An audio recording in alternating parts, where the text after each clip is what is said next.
এই স্কুলের ছেলেমেয়েরাও যারা অংশগ্রহণ করবে তারা যাতে ভালো ফলাফল বয়ে আনবে এবং এই ফলাফলের মাধ্যমে যাতে স্কুলে উত্তর উন্নতি ঘটে।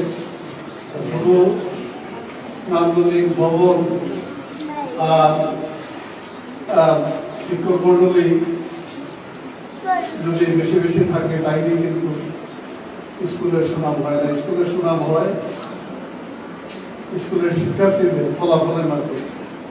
আমি আশা করব যে গত বছরে আমরা যে ফল পেয়েছি এই বছর আমরা যাতে আরো ভালো ফলাফল আমরা নিয়ে আসতে পারি এবং আমরা যাতে আমাদের অভিভাবকদের মুখকে উজ্জ্বল করতে পারি, আমরা যাতে এই প্রতিষ্ঠানের সুনাম বৃদ্ধি করতে পারি এবং ভবিষ্যতের জন্য অর্থাৎ স্কুলের সমৃদ্ধির জন্য যাতে আমরা অবদান রাখতে পারি, এইটা যাতে প্রত্যেক শিক্ষার্থীর প্রতিজ্ঞা হয়।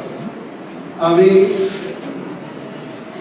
আসলে অনেক সময় ছিল আমার বাবা চাচারা যখন লেখাপড়া করছে, ছাত্রখানা স্কুল ছিল, হাই স্কুল ছিল, সুনামগঞ্জেরই একজন এমপি আব্দুল রশিদ চৌধুরী পাড়াগায় দুর্গাবাসা হাই স্কুল আব্দুল রশিদ চৌধুরী তৈরি করার চেষ্টা করেছে, যার ফলে ছাত্রদের কোনো বিদ্যালয় ছিল না। ব্রিটিশ আমাদের অনেক নদীকে থেকে নৌকা বেয়ে পায়ে হেঁটে সেই সময় তারা লেখাপড়া করছে।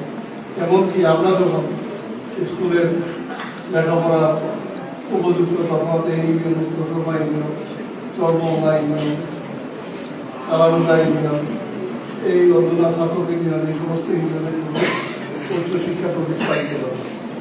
একমাত্র ওইদিকে দাঙ্গা ইউনিয়নের বাইরেও সন্ধ্যা ইউনিয়নের নাগরিক বিদ্যালয় অথবা ছাত্র পৌরসভার ছাত্র এই কয়েক মিলিয়ন কয়েক অনেক স্কুল ছিল। এই অঞ্চলের মধ্যে কোনো স্কুল ছিল না। আমার রহমতে এখন প্রতিটি ইউনিয়নে একাধিক প্রতিষ্ঠান রয়েছে। এতে করে আমাদের ছেলেমেয়েরা অনেক তারা উন্নতিও করতেছে এবং অনেক অবদান রাখতেছে। সেভেনে পড়ে একটা সুন্দর বক্তব্য রাখে রাখলো, আমি অত্যন্ত অনুপ্রাণিত হয়েছি। এরাই তো আমাদের ভবিষ্যৎ। গত বছরদিন খবর দেখছিলাম মৌলভীবাজারের দুইটা গল্প বলি। মৌলভীবাজার জেলা আমাদের সিলেট বিভাগীয় জেলা, সেই জেলা চা বাগানের শ্রমিক তার মা চায়ের পাতা তুলে এবং এটা দিয়ে আমি চা শ্রমিকদের জীবনযাত্রা সম্পর্কে